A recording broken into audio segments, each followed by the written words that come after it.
सारे के सारे स्टॉप लॉस एक बार में लोगों के निकल रहे हैं। ऐसे टाइम पे लोग ओवरनाइट पोजीशन लेकर बीटीएसटी करने को रेडी नहीं है और आप स्विंग ट्रेडिंग करने का बोल रहे हैं। इसका क्या लॉजिक है और कैसे इतना ट्रस्ट हम मार्केट की तरफ रखें? एज अ रिटेल ट्रेडर हम ये पता ही नहीं कर पाते कि एंट्री कहाँ पर लेनी है। That's the biggest problem. जो 2 इंडिकेटर मैं आपको बताने वाला हूँ ना, वो सबसे ब्रेक थ्रू है। मतलब वो अगर आपको सिग्नल दे रहे हैं, इस स्ट्रेटेजी के हिसाब से अगर आप ट्रेड लोगे ना, आपकी विनिंग रेट 70% भी जा सकती है।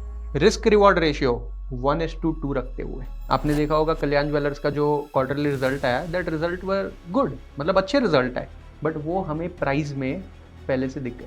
क्योंकि ट्रेंड फॉलोइंग स्ट्रेटेजी का यही सबसे बड़ा एडवांटेज है कि आप यहाँ पे 2% की मूव कैप्चर नहीं कर रहे हो, आप 15%, 20% के मूव भी कैप्चर कर सकते हो। बट उसमें आपको एक रूल फॉलो करना है, that is everybody know most of the strategies. Trend following के 50 सेटअप आपको पता होता है, yes, but people still are not able to make money. It is also simple trend following strategy. तो इस स्ट्रैटेजी का वो एज कहाँ है जो इस स्ट्रैटेजी को सक्सेसफुल बना रहा है, इस स्ट्रैटेजी को आपके लिए सक्सेसफुल बना रहा है? कल्याण ज्वेलर्स के शेयर में ये जो इतना बड़ा मूवमेंट आया ना, यहाँ पे उसके रिजल्ट अनाउंस नहीं हुए थे। अब आपको क्या लग रहा है कि इतनी बड़ी रैली क्यों आई होगी? Insider information again.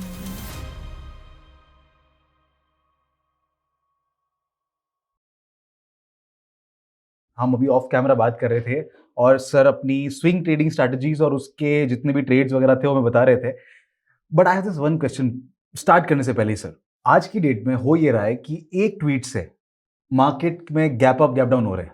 करेक्ट। सारे के सारे स्टॉप लॉस एक बार में लोगों के निकल रहे हैं। ऐसे टाइम पे लोग ओवरनाइट पोजीशन लेकर बीटीएसटी करने को रेडी नहीं है और आप स्विंग ट्रेडिंग करने का बोल रहे हैं। Correct correct. ये मतलब इसका क्या लॉजिक है और कैसे इतना ट्रस्ट हम मार्केट की तरफ रखें कि हम 10 दिनों की, 20 दिनों की या 1 महीने 2 महीने की पोजीशन मार्केट में एक प्रॉपर माइंडसेट के साथ बना सकें? I don't get this logic sir. Agree agree. देखो, जब भी मैं स्विंग ट्रेडिंग स्ट्रेटजीज की बात करता हूँ ना, तो लोगों के दिमाग में यही डर होता है। मोस्ट ऑफ दी ट्रेडर्स ये सोचते हैं कि मैं इंट्राडे ट्रेड ले लूं, क्योंकि इंट्राडे में शायद इतनी बड़ी गैप अप गैप डाउन वाला रिस्क नहीं होगा। Correct correct. But swing trading क्या ना, एक ऐसा फंडा है, मतलब एक ऐसी सिस्टम है जिसको अगर आप रेगुलरली फॉलो करोगे तो ये छोटे मोटे ट्वीट्स, ऑफ कोर्स ये छोटा मोटा ट्वीट नहीं है, लेकिन उस छोटे मोटे ट्वीट की वजह से जो मार्केट में मूवमेंट्स आ रही है ना, उससे आपको फर्क ही नहीं पड़ेगा। Let me give you some example. Recently आपने सुना होगा कल्याण ज्वेलर्स के अंदर एक बहुत बड़ी मूवमेंट आई थी, शायद आपने सुना होगा। Correct. Stock went up from 350 to 600 just within 12 to 15 days period. उसके बीच में हुआ क्या था, मैं आपको समझाता हूं। मार्केट में कोई मूवमेंट इतनी बड़ी आई नहीं थी, लेकिन वो पर्टिकुलर स्टॉक में इतनी बड़ी मूवमेंट क्यों आई? ऑफ कोर्स कुछ ना कुछ अंदर हो रहा होगा कंपनी के। डेफिनेटली आपने सोचा होगा कि अगर इतना बड़ा मूवमेंट आया है तो या तो बड़ी एफआईआई की बाइंग होगी, ऑब्वियसली। या आपको क्या लगता है और ऐसे क्या रीजन हो सकते हैं? सर, ज्वेलरी की कंपनी है तो फंडामेंटल्स थोड़े चेंज हुए, गोल्ड थोड़ा स्टेबल हुआ है। उसके अलावा स्टॉक प्राइस ऊपर गया, इसका मतलब ये है कि कोई इंस्टीट्यूशनल बाइंग वगैरह आई होगी। Correct correct. करेक्ट। तो क्या वो institutions, maybe FII, maybe DII, ये बाइंग करने से पहले हमको बताएंगे? मुझे तो क्यों ही बताएंगे, मतलब ऑफ कोर्स। तो मुझे, आपको, या ऐसे कई सारे रिटेल इन्वेस्टर्स जो मार्केट को ट्रैक कर रहे हैं, maybe they are tracking daily FII DII data as well, but buying करने से पहले उनको ये चीज की पता नहीं होती है। ज्यादा क्या होता है ना, क्वार्टरली रिजल्ट आता है कंपनी का तो हमें पता चलता है कि अच्छा इनकी मूवमेंट में क्या चेंज हो रहा है, इनके रिटर्न्स कैसे बन रहे हैं, बिजनेस लेवल पे सेल्स कितना चेंज हो रहा है, इनके नेट प्रॉफिट मार्जिन्स कैसे चेंज हो रहे हैं। बट क्या ये सब कुछ आने से पहले, क्वार्टरली रिजल्ट आने से पहले आपको पता चल सकता है? इनसाइडर इंफॉर्मेशन तो वैसे इलीगल है, हम उसमें मानते नहीं, but if that is possible. Yeah so of course insider trading is illegal, कि अगर कोई ऐसी इंफॉर्मेशन की बेसिस पे मार्केट में ट्रेड करके पैसे बना रहा है तो उसे भी डेफिनेटली उन पे पेनल्टी लगा देगा। करेक्ट। बट ऐसे ट्रेंड्स होते हैं जिसके बेसिस पे ये चीजें होती हैं। मैं ये नहीं कह रहा हूं कि लोग एक्चुअली में इनसाइडर इंफॉर्मेशन के बेसिस पे ही ट्रेड कर रहे होंगे, no, I am saying they are able to analyse कि कंपनी में क्या चेंज हो रहा है, क्या अगले क्वार्टर कंपनी का नंबर अच्छा आने वाला है या नहीं, क्या अगले क्वार्टर कंपनी की प्रॉफिटेबिलिटी बढ़ने वाली है या नहीं, ये लोग एनालाइज कर पा रहे हैं।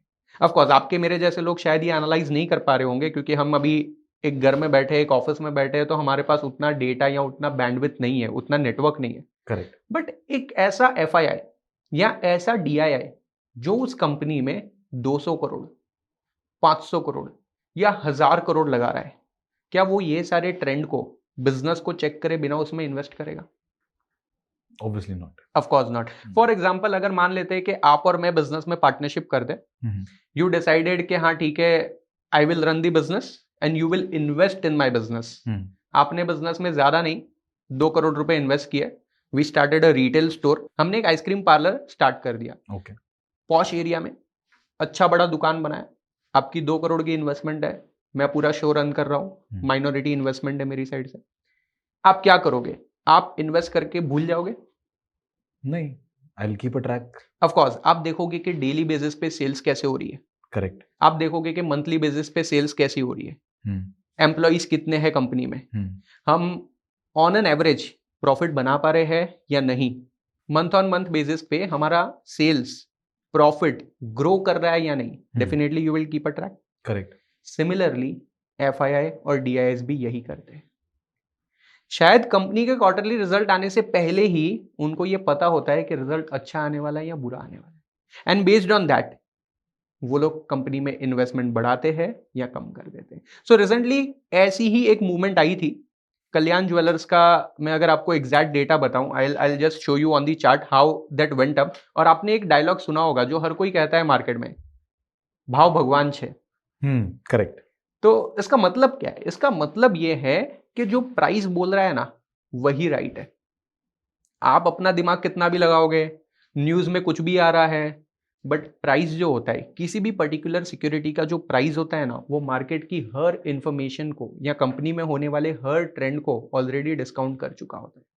सो फॉर एग्जाम्पल, अगर मेरे को चार्ट पे दिख रहा है कि ये स्टॉक प्राइस में स्ट्रेंथ दिखा रहा है, इनडायरेक्टली इट मीन्स कि शायद कंपनी में कुछ अच्छा हो रहा है या होने वाला है। फॉर एग्जाम्पल, मैं आपको चार्ट पे दिखाता हूं। Let's open the chart. मैं यहां पे कल्याण ज्वेलर्स का चार्ट ओपन करके आपको शो कर देता हूं। Of course this is not a recommendation, this is how I analyse the stocks. Okay, अब ये कल्याण ज्वेलर्स का चार्ट है, इट्स अ कैंडलस्टिक चार्ट। यहाँ पे मैंने डेली कैंडल रखी है because of course we are doing swing trading, हमें इंट्राडे ट्रेडिंग तो करनी नहीं है। करेक्ट। और मैं स्विंग ट्रेडिंग इसलिए भी प्रेफर करता हूं क्योंकि यहाँ पे एक पीस ऑफ माइंड होता है। आपको 6 घंटे 8 घंटे पूरा दिन स्क्रीन पे बैठने की जरूरत नहीं है। आप दिन के सिर्फ 15 मिनट दे दो, आई रिपीट, आप दिन के सिर्फ 15 मिनट दे दो ना, तो भी आप डेली बेसिस पे ऐसे स्टॉक आइडेंटिफाई कर पाओगे। ओके। चलो पहले ये स्टॉक का चार्ट देख के आप मेरे को बताओ, ये कल्याण ज्वेलर्स का चार्ट है, मैंने इस पे कुछ नहीं रखा है, चार्ट पे कुछ भी नहीं है, एक नॉर्मल कैंडलस्टिक पैटर्न आप अगर आइडेंटिफाई कर पा रहे हो या आपको कुछ लग रहा है कि भाई हाँ यहाँ से कुछ हो सकता है, व्हाट डू यू से? So this basically look like an accumulation phase जहाँ पर एक बेस फॉर्मेशन हुआ है एंड उसके बाद यहाँ पे स्ट्रॉन्ग ब्रेकआउट टाइप दिख रहा है and this is a very strong candle breakout वाली एंड उसके बाद से ये ट्रेंड कंटिन्यू हो रहा है। That's the right analysis. Yeah of course. So as a normal trader आप यही सोचोगे। करेक्ट। नंबर 1 आप देखोगे कि बहुत बड़ा कंसोलिडेशन का फेज चल रहा था, उसके बाद आपने देखा कि एक बहुत बड़ी कैंडल बनी है, बहुत बड़ी कैंडल बनी है, तो आप सोचोगे कि यार इतनी बड़ी कैंडल बन रही है तो शायद कोई बड़ी बाइंग हो रही होगी। सो आप सबसे पहले क्या करोगे? वॉल्यूम चेक करोगे। Correct. So as a trader मैं यहाँ पे सिर्फ एक वॉल्यूम ऐड करता हूं और देखता हूं कि इससे हमें क्या पता चल रहा है। So let's add volume. अब मैंने देखा कि जैसे मैंने वॉल्यूम ऐड किया, जो बड़ी वाली कैंडल है ना, उस पे एक बहुत बड़ा वॉल्यूम बन रहा है, which is much higher, yes much higher than the average volume, correct. अब 2 चीजें होगी, आप सोचोगे कि हाँ ब्रेकआउट हुआ है, डायरेक्टली एंट्री कर लेते, ये सबसे बड़ी गलती है। अगर एज अ नॉर्मल ट्रेडर आप कंसोलिडेशन के बाद पहली ब्रेकआउट कैंडल पे एंट्री ले रहे हो, तो यहाँ पे फॉल्स ब्रेकआउट भी होता है कभी कभी। ट्रू। कि न्यूज बेस पे कोई ट्रेड आ गया, एक बड़ा वॉल्यूम स्पाइक आ गया, लेकिन फिर से स्टॉक गिर जाता है। बराबर। तो या तो आप क्या करोगे, आप बोलोगे कि चलो 1-2 कैंडल और वेट करते हैं, शायद पुल बैक आएगा, उसके बाद मैं एंट्री करूं, correct. So let's say you are waiting for next 1 candle. Okay. अगले दिन भी फिर से बड़ा वॉल्यूम है, ग्रीन कैंडल बन रही, करेक्ट। अब आप सोचोगे यार इतने हाई पे तो एंट्री नहीं करनी चाहिए, ऑलरेडी काफी मूवमेंट आ गया, correct. Now you will also wait, next day फिर से नया हाई, अपॉर्चुनिटी हाथ से चली गई, करेक्ट। इसके ऊपर तो बाय करने की हिम्मत भी नहीं होगी, correct. So as a retail investor यही होता है, ब्रेकआउट दिखने के बाद भी आप डर रहे हो, क्योंकि ये जेन्यून है. There can be false breakouts. हमने ऐसे बहुत सारे एग्जांपल्स देखे हैं. मैंने पर्सनली लाइफ में भी देखा है. बहुत बार ब्रेकआउट ट्रेड्स लेने के बाद क्या होता है ना, वो फॉल्स ब्रेकआउट निकलता है, मार्केट पूरा रिवर्स हो जाता है, स्टॉप लॉस हिट हो जाता है. तो एज अ रिटेल ट्रेडर हम ये पता ही नहीं कर पाते कि एंट्री कहां पर लेनी है. दैट्स अ बिगेस्ट प्रॉब्लम जो मोस्ट ऑफ दी ट्रेडर्स के साथ होता है. या तो वो बहुत ऊपर में एंट्री ले लेंगे, फिर पता चलेगा अरे यार ये तो बड़ी रैली ऑलरेडी आ चुकी थी, अब बाय करके क्या ही करेंगे. या फिर उनको एग्जैक्टली पता ही नहीं है कि मुझे एंट्री कहां पे लेनी है. वो लोग रोज सिर्फ सोच रहे हैं यहां पे लूं या नहीं लूं, ये एंट्री करूं नहीं करूं. सो कल्याण ज्वेलर्स के शेयर में ये जो इतना बड़ा मूवमेंट आया ना, यहां पे उसके रिजल्ट अनाउंस नहीं हुए थे. ओके. अब आपको क्या लग रहा है कि इतनी बड़ी रैली क्यों आई होगी? इनसाइडर इंफॉर्मेशन अगेन, मतलब ऑफ कोर्स एक ऐसी इंफॉर्मेशन है जो इलीगल नहीं है, हाँ. लेकिन इंस्टीट्यूशंस उन इंफॉर्मेशन को ट्रैक करते हैं.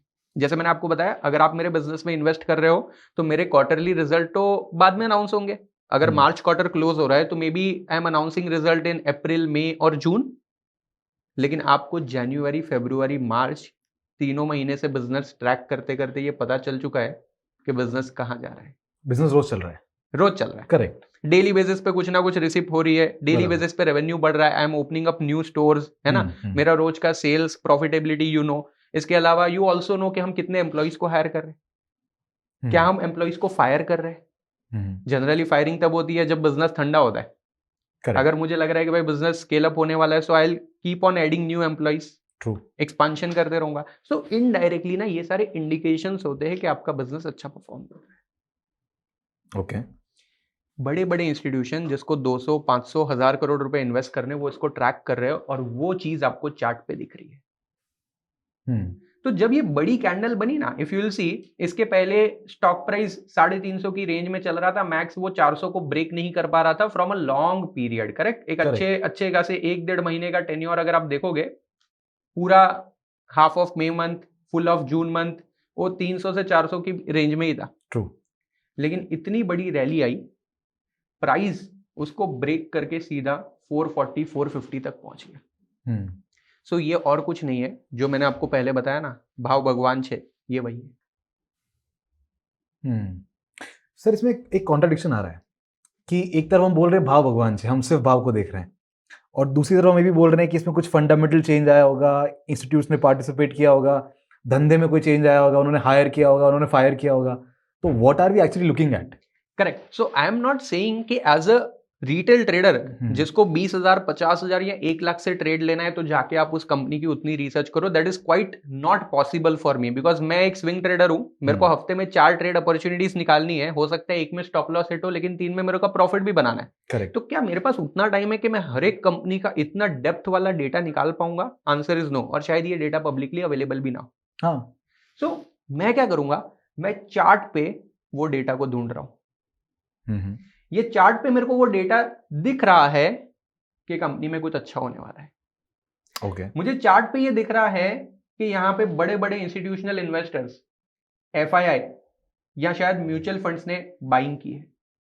Okay. I am able to see on that chart कि शायद इसके बिजनेस में कुछ पॉजिटिव होने वाला है, शायद इसके क्वार्टरली रिजल्ट अच्छे आने वाले हैं. तो मैं आपको ये नहीं कह रहा हूं कि आप जाके बड़े बड़े स्टेटमेंट्स पढ़ो, आप बड़े बड़े एनुअल रिपोर्ट या फाइनेंशियल स्टेटमेंट्स निकालो. No, I am purely talking about technicals. But in that technical analysis, by looking at the chart, by looking at the price of that stock, you will be able to analyse those things. So ये एक indirect way of analysis है जिससे हमें ये पता चल सकता है कि हाँ, ये स्टॉक में एक बड़ी रैली आने वाली है. अब आप मेरे को बताइए कि एज अ स्विंग ट्रेडर अगर मैं ये स्टॉक में एंट्री लेता हूं, इतनी बड़ी मूवमेंट कैप्चर कर रहा हूं, even though I am entering on this very first very big candle, let's say मैंने हाईएस्ट प्राइस पे एंट्री कर ली. फॉर एग्जांपल मैंने 440 पे एंट्री कर दी, 450 पे एंट्री कर दी, और मेरे को यहाँ पे 600 तक का एक बड़ा रैली मिल गया है. यहाँ पे कहा मुझे वो ट्वीट प्रॉब्लम करने वाला है? हाँ, इस चार्ट के ऊपर तो नहीं लग रहा है कि ट्वीट से कोई इशू आया है. बट सर ये तो बहुत ही रेयर ऐसे चार्ट्स हमें देखने मिलेंगे, राइट? हर मतलब अगर आप निफ्टी 50 के स्टॉक्स को देखें this is a mid cap stock, right? ये Correct. मिड कैप का स्टॉक है, हाई बीटा स्टॉक है, करेक्ट। बट निफ्टी 50 के स्टॉक्स तो ऑलमोस्ट निफ्टी की तरह ही परफॉर्म कर रहे हैं। आईटी को देखोगे तो अंडर परफॉर्म भी कर रहा है, तो वहां तो आपको actually gap up gap down दिख रहे हैं, राइट? अब ये स्टॉक सिलेक्शन जो ये मान लीजिए आपने जेम जो निकाला है, वो कैसे निकाला है वो मुझे जानना है, उसके बारे में बात करेंगे। बट उससे पहले मैंने एक और चीज आपके बारे में सुनी है कि at the age of 16 you started trading, right? और पिछले आई थिंक 15 सालों से आप मार्केट्स को ट्रैक कर रहे हैं। अलॉन्ग विद दैट आपकी जो लंबी चौड़ी डिग्रीज की लिस्ट है वो भी मैंने जानी है, एंड सर ही बताएंगे उसके बारे में, मैं तो इतना नाम ही नहीं ले पाऊंगा। बट इन सारी डिग्रीज का, कंपनी सेक्रेटरी और न जाने कितनी सारी डिग्रीज आपके पास है, उसका कोई फायदा होता है जब आप मार्केट को देखते हो? और ये ओवरऑल जर्नी किस तरह की रही है सर? ओके, सो मैं आपको एक सीरियस नोट पे चीज बताता हूँ कि देखो, बहुत लोग पढ़ाई को शायद उतना सीरियसली नहीं लेते। लोगों को ऐसा लगता है कि मेरे को तो सिर्फ ट्रेडर ही बनना है या मुझे तो शायद बिजनेस ही करना है, तो पढ़ाई लिखाई करने की क्या जरूरत है।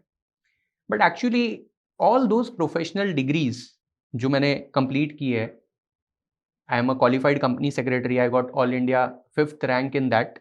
In one of the examination I got all India 5th rank, which was very big deal, जो शायद मुझे भी नहीं लगा था कि आ पाएगा, बट उसने हेल्प किया मेरे को। इन कॉमर्स अगर आप देखते हो तो CA is one of the toughest exam, correct. CS is also one of the toughest exam, दोनों पार पे है। अब वो पता है घोड़े के ऐसे क्यों लगाया जाता है आंख पे? ताकि वो इधर उधर कहीं ना देखे, करेक्ट। स्ट्रेट चलता रहे, और वही उसकी स्पीड बढ़ाने में हेल्प करता है। करेक्ट। करेक्ट है।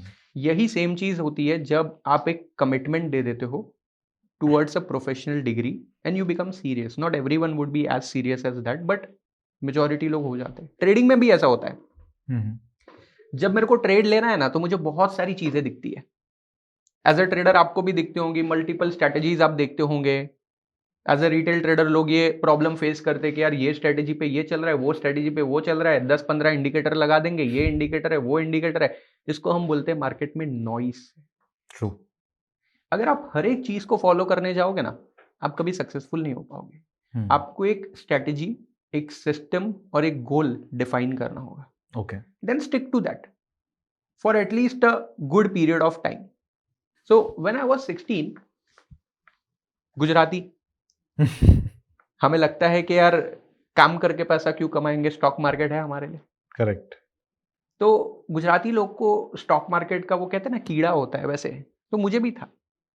मैंने 16 साल की उम्र में जब ट्रेडिंग इन्वेस्टिंग करना डिसाइड किया ना, मैंने मेरे पेरेंट्स को कन्विंस किया। ऑफ कोर्स हर किसी के पेरेंट्स चाहते हैं कि उसका बच्चा लाइफ में कुछ अच्छा करे।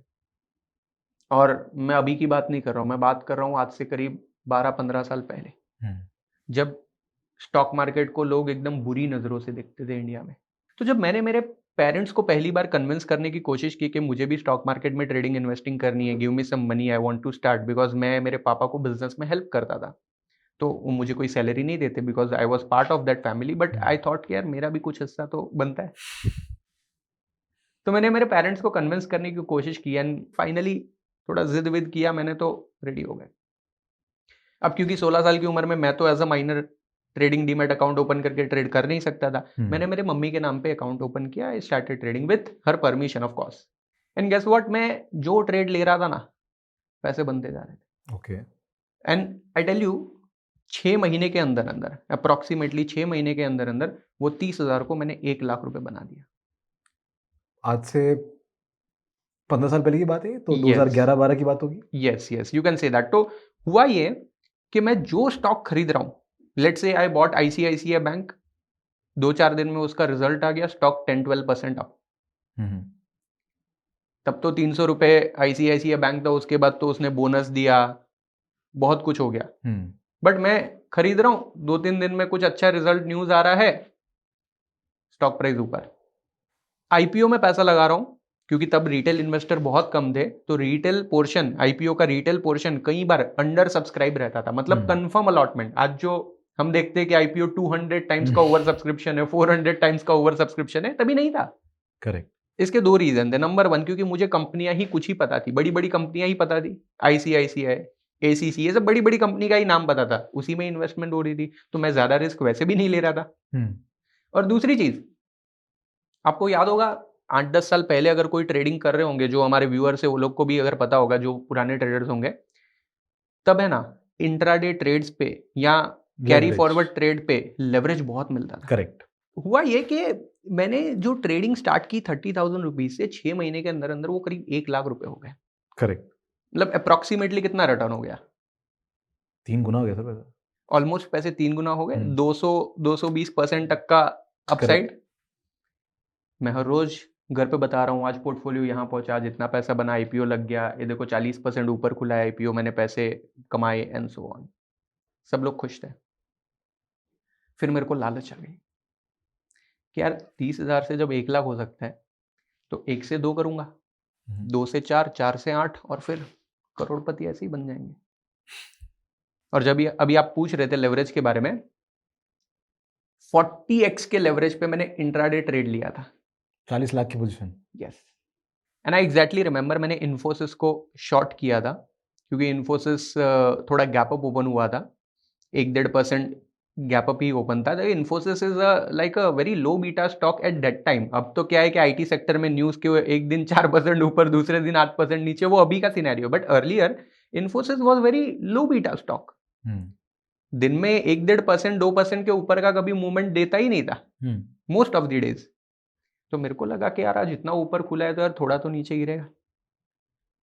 जैसे स्टॉक गैप अप हुआ, मैंने इंट्राडे में ट्रेड बना लिया 40x के मार्जिन के साथ। अब आप सोचो क्या होगा। स्टॉक अगर 1% भी रिवर्स चला जाए ना तो मेरा 40% का लॉस। करेक्ट। और ऐसा ही हुआ। That day Infosys closed around 3-3.5% on upper side. Positive. Oh God. और मैंने शॉर्ट किया था 1 लाख रुपए का कैपिटल में। मेरा हाथ नहीं चल रहा था ट्रेड को लॉस बुक करने के लिए। I was hoping, I was praying कि यार कुछ तो हो जाए, कुछ तो हो जाए कि मार्केट गिर जाए। भाव टू भाव काट दूंगा, आज के बाद कभी ट्रेड नहीं लूंगा। नहीं करूंगा। आज के बाद कभी ये गलती नहीं करूंगा, भगवान माफ कर दो। एंड शायद भगवान ने नहीं सुनी। 1 लाख रुपए एक ही दिन में 10,000।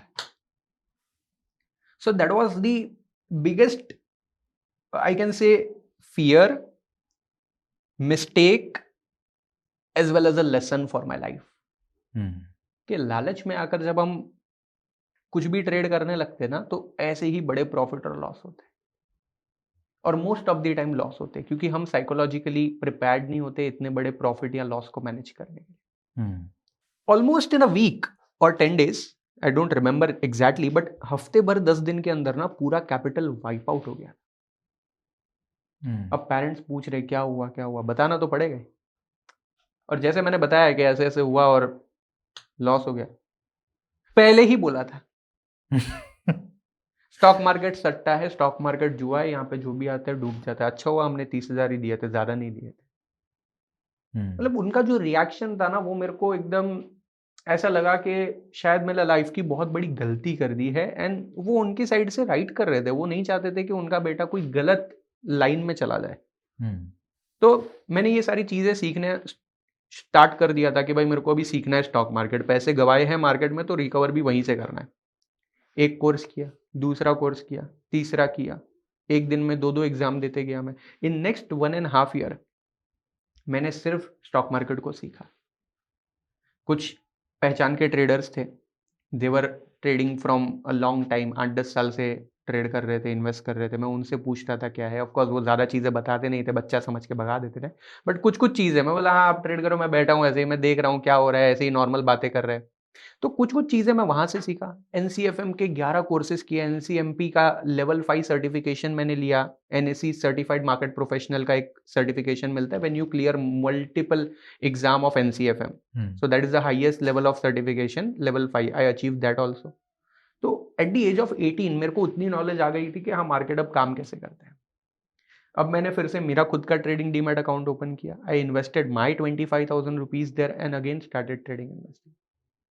But this time it was not luck. Earlier it was beginners luck, जिसकी वजह से मेरे को पैसे बन रहे थे शुरू में। ये टाइम लक नहीं था। मैं फंडामेंटल्स देख रहा था। आई वॉज नॉट कीन टूवर्ड्स ट्रेडिंग अ लॉट, क्योंकि रिस्क लग रहा था। ऑलरेडी इंट्राडे ट्रेड में इतना बड़ा लॉस करके मैं बैठा था, करेक्ट। ट्रेड करता था बट छोटे मोटे करता था, इतना रिस्क लेने का अभी कैपेसिटी नहीं था। तो I was more towards fundamentals, invest करता था अच्छी कंपनीज में, मार्जिन मिल रहा था उसको यूज करता था थोड़ा, और जैसे जैसे पैसे बन रहे थे कैपिटल ग्रो हो रहा था। In next 1 year I made it 25,000 को मैंने 1 लाख बना लिया 1 ईयर। 1 ईयर में। But honestly it was not only about my skills, bull market भी चल रही थी, कुछ अच्छी अपॉर्चुनिटीज भी मिल रही थी, उस वजह से मेरे पैसे बने। कहने का मतलब ये, इट वॉज नॉट लाइक कि I am a very good trader जिसने 1 साल में पैसा 4 गुना कर दिया। No, it was not that. उतना नॉलेज मेरे को नहीं था, but I was keen towards fundamentals. Fundamental study करता था, अच्छी कंपनी के शेयर्स बाय कर रहा था। Now my agenda was to take lowest risk possible. तो इस पूरी जर्नी में ना मैंने एक चीज सीखी कि आप सिर्फ एक पर्टिकुलर टेक्निकल या एक पर्टिकुलर फंडामेंटल फैक्टर्स के बेस पे ट्रेड नहीं ले सकते हो। और मैंने जो प्रोफेशनल सर्टिफिकेशंस किए, प्रोफेशनल डिग्रीज की इस पूरे जर्नी में, like I did CS company secretary, I did CFP certified financial planning, I done CWM chartered wealth manager, ये सब अमेरिकन एकेडमी के कोर्सेस है। Then I done CFA investment foundation as well, फिर बहुत सारे NCFM NISM के certifications किए। तो ये सारी चीजों से ना मेरे को दोनों एरिया का नॉलेज मिल गया, फंडामेंटल्स भी और टेक्निकल्स भी। इसीलिए जो मैं आपको आज बता रहा हूँ ना कि हमारी स्ट्रेटेजी में डेटा भी दिख रहा है, हमें फंडामेंटल्स भी दिख रहे हैं, तो ये स्ट्रेटेजी वो सारे फैक्टर्स को कवर करके बनी हुई है। सर, हमने जर्नी की बात की, हमने आपकी लर्निंग्स की बात की। अब उस लर्निंग से जो आप ये ब्रेक थ्रू स्ट्रैटेजी की बात करते हो, जिससे आप इस तरह के मूव्स कैप्चर करते हैं, वो मुझे सीखनी है आपसे कि how are you able to capture this move ये सारे ट्वीट्स के बीच में। अब बोलना क्या, डोनाल्ड ट्रम्प के ट्वीट्स, वो कौन सा हमारा वीडियो देख रहे हैं? Let's learn this strategy sir. या सो जैसे मैंने आपको बताया कि मैंने क्या किया, अभी तो ये नॉर्मल कैंडलस्टिक चार्ट ओपन है। करेक्ट। सबसे पहले ना ये स्ट्रेटेजी में मुझे करना क्या ना, मेरे को ये नॉइस हटाना है, because noise he problem create करता है फॉर अ रिटेल ट्रेडर और अ रिटेल इन्वेस्टर। शायद उनका कन्विक्शन राइट है, शायद उनका एनालिसिस भी राइट है, स्ट्रेटेजी भी राइट है, लेकिन जो आसपास का नॉइस होता है, टेलीग्राम पे टिप्स आती है, व्हाट्सएप पे कोई टिप्स आ गई, दोस्तों ने कुछ बता दिया, न्यूज चैनल पे कुछ और चल रहा है, ये सब नॉइस है। उसके अलावा जब आप चार्ट खोल के बैठे हो ना, तो चार्ट पे भी नॉइस आता है। करेक्ट। अभी मैं कल्याण ज्वेलर का चार्ट ओपन करके बैठा हूं, बाजू में आपको वॉच लिस्ट दिख रही होगी। ये वॉच लिस्ट में इतने सारे स्टॉक है, हर कोई रेड ग्रीन हो रहा है, ये सब नॉइस है। सो मैं हमेशा ये कहता हूं कि आपका फोकस एक चीज पे होना चाहिए। अगर मेरे को कल्याण ज्वेलर्स में कोई ट्रेड दिख रहा है और मुझे इसी में ट्रेड लेना है ना, तो मेरा पूरा फोकस इसमें चाहिए। अब इसके चार्ट में जो ये नॉइस है, मैं उसको हटाना चाहता हूं। फॉर दैट मैं क्या करूंगा, मैं ये कैंडल स्टिक को चेंज कर रहा हूं। Okay, I will do one thing, मैं यहाँ पे हेकेनाशी कैंडल लगा दूंगा। ओके। अब हेकेनाशी कैंडल में होता क्या है ना, back to back green and back to back red candles बनने लगती है। करेक्ट। जो इनडायरेक्टली आपको एक ट्रेंड दिखाती है। अच्छा, हेकेनाशी कैंडल बनती कैसे, मैं आपको बताता हूं। जनरली कोई नॉर्मल कैंडलस्टिक पैटर्न कैसे बनती है सबने सीखा होगा। Of course as a retail trader investor, जब आप अपनी ट्रेडिंग इन्वेस्टिंग जर्नी शुरू करते हो तो सबसे पहले क्या सीखते हो? Candlestick patterns. Correct. Open, close, high low, उसके बेसिस पे डिसाइड होगा कि कैंडल का विक कितना बनेगा, कैंडल ग्रीन होगी या रेड होगी, एंड सो ऑन। उसमें सबसे बड़ी प्रॉब्लम यह है कि एक दिन कैंडल ग्रीन है, दूसरे दिन रेड है, तीसरे दिन फिर ग्रीन है, चौथे दिन शायद फिर रेड है।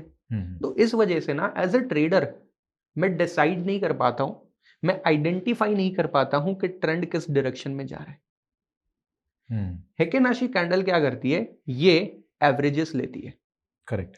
तो ये एवरेजेस से बनी हुई कैंडल होती है, जिसका ओपन, क्लोज, हाई, लो ये सारे डेटा यूज करती है, लेकिन एवरेजेस लेती है। ऑफ कोर्स इसको पूरा डिटेल में आपको समझना पड़ेगा, how this Heikin Ashi candles are actually formed. But अगर आप नहीं भी सीखोगे तो ठीक है, आपने ये कैंडल लगा देना है। जैसे हेकेनाशी कैंडल लग गई, आपको यहाँ पे दिख रहा होगा बैक टू बैक सारी ग्रीन कैंडल्स है। करेक्ट। तो सबसे पहला जो स्टेप है हमारी पूरी स्ट्रेटेजी में, 2 ही मेन इंडिकेटर है। Okay. Third, fourth, fifth indicators are optional. आपको चाहिए तो आप 10 इंडिकेटर लगा दो, कोई फर्क नहीं पड़ता है। लेकिन जो 2 इंडिकेटर मैं आपको बताने वाला हूं ना, वो सबसे ब्रेक थ्रू है। मतलब वो अगर आपको सिग्नल दे रहे हैं, then there are high chances, शायद इस स्ट्रेटेजी के हिसाब से अगर आप ट्रेड लोगे ना, आपकी विनिंग रेट 70% भी जा सकती है। ऑल्सो रिस्क रिवॉर्ड रेशियो 1:2 रखते हुए। Okay. So as a trader हम ये बोलते हैं कि अगर मेरा विन रेट 50% भी है और 1:2 की स्ट्रेटेजी है, still I will be profitable. 1:1.5 में भी हो जाता है। हाँ, हो जाता है। Correct. बट मैं आपको बता रहा हूं, इस स्ट्रेटेजी को अगर आप सही से यूज करोगे तो आपका accuracy, not accuracy but your win rate may shoot up to 70%। Okay. तो सबसे पहले आपको क्या करना है, आपको हेकेनाशी कैंडल बना देना है। जो आपका नॉर्मल कैंडल स्टिक था उसको आपने यहां से आके चेंज कर देना है Heikin Ashi. Okay. You have to make sure कि आप स्विंग ट्रेड कर रहे हो। तो स्विंग ट्रेड के लिए हमारे लिए सबसे बेस्ट होता है डे कैंडल। आप चाहो, अगर आप अग्रेसिव ट्रेडर हो and you want more trading opportunities, तो 4 आवर कैंडल पे भी ये सेम सेटअप काम करता है। बट थोड़ा सा विनिंग रेट कम हो जाएगा बिकॉज यू अंडरस्टैंड कि वॉलेटिलिटी बढ़ जाती है जैसे आप कैंडल का साइज कम करते जाओगे। जैसे जैसे आप कैंडल का साइज छोटा करते जाओगे वैसे वॉलेटिलिटी बढ़ती जाएगी। अगर मैं 1 डे कैंडल ले लूंगा तो थोड़ी सी वॉलेटिलिटी कम हो जाएगी। For swing trader it will help to identify a right trend. Correct. Number of trades तो बढ़ जाएंगे ना सर? हाँ, तो 4 आवर्स वाले में तो आपके नंबर ऑफ ट्रेड्स बढ़ जाएंगे। तो जो एग्रेसिव ट्रेडर है, जिसको हफ्ते में 7 अपॉर्चुनिटीज चाहिए, हफ्ते में 10 अपॉर्चुनिटी चाहिए, वो 4 आवर कैंडल लगाए। लेकिन उसमें होगा क्या, ऑनेस्टली आप ट्रेड तो ज्यादा ले लोगे, लेकिन क्या आप विन रेट मैच कर पाओगे? Answer is no.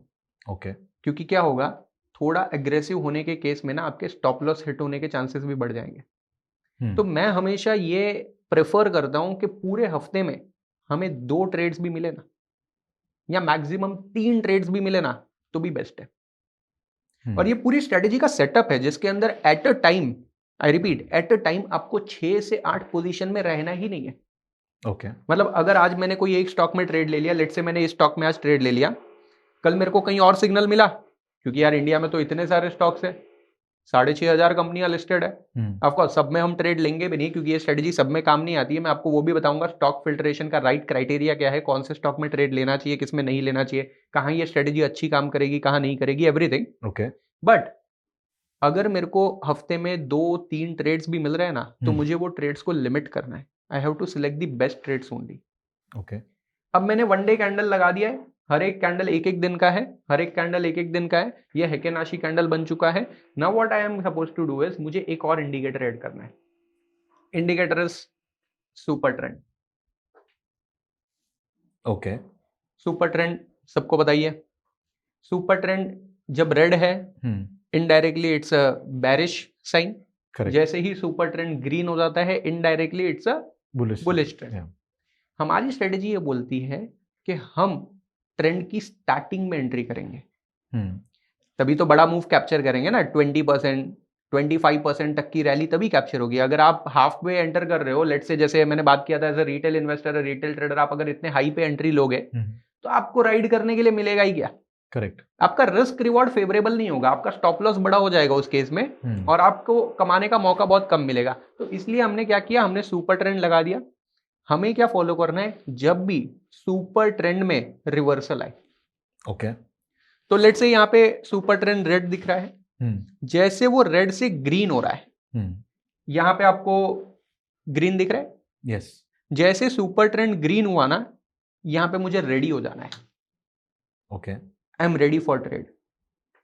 कैपिटल है, स्टॉक में मार्जिन लेना है नहीं लेना है, कितने पैसों से ट्रेड लेना है, सब मैं रेडी हूं। अब मुझे 2 चीज चाहिए, एंट्री चाहिए, स्टॉप लॉस चाहिए। Correct. What about target? 1:2। Target 1:2 है, क्योंकि रिस्क रिवॉर्ड तो वही रखना है। अच्छा, क्या इसमें 1:3 या 1:4 तक का टारगेट मिल सकता है? Sir as you can see, ये एक ट्रेंड फॉलोइंग स्ट्रेटजी है। करेक्ट।